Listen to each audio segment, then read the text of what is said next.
Ethan almost forgot for a moment where he was, when the loud call of a hadada bird outside the window reminded him to focus in class. He quickly looked around to see if anyone in class saw him drifting off into his own world, but it seemed that everyone was kind of in their own world today. It was a horrible incident and everyone dealt with it in a different way. To think that something like this would happen at their own school. These things usually only happen in movies. Ethan was so relieved that he did not see it with his own eyes, but the images he created in his vivid imagination might be even worse. He shrugged at the thought of it again. "Ethan," said Teacher Greg, "your turn to do your oral." He gathered his notes, cleared his throat and made his way to the front of the class. Usually, he is quite excited to present his oral, but today he really wishes he prepared a different topic. They could choose between either a scary story or a news event. He chose the scary story, not knowing that he would have to do his oral right after the scary incident at school. He took a deep breath, nodded to the teacher to start the slide presentation and began with his introduction.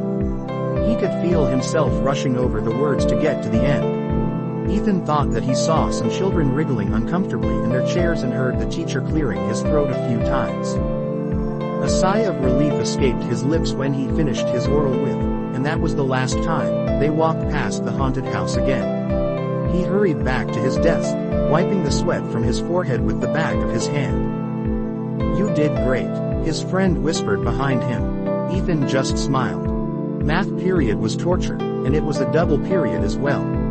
Luckily they didn't write a test today as he thinks he would have failed with his lack of concentration. He peeked over his shoulder at Jenny, who is the brightest kid in class, but she seemed very focused as usual. His friend caught his glance as he turned his head and made a funny face. A fairly loud snort echoed through the class as Ethan suppressed a giggle. The teacher just glared over his glasses at him, and he said, "Sorry sir. If you are done with pages 12 to 14, you may pack up for an early break," said Mr. Hank, but nobody was done, not even Jenny. So much for a longer break then.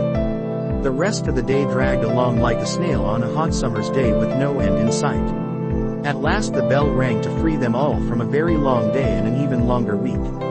It was like everyone was especially elated for the weekend, more so than usual.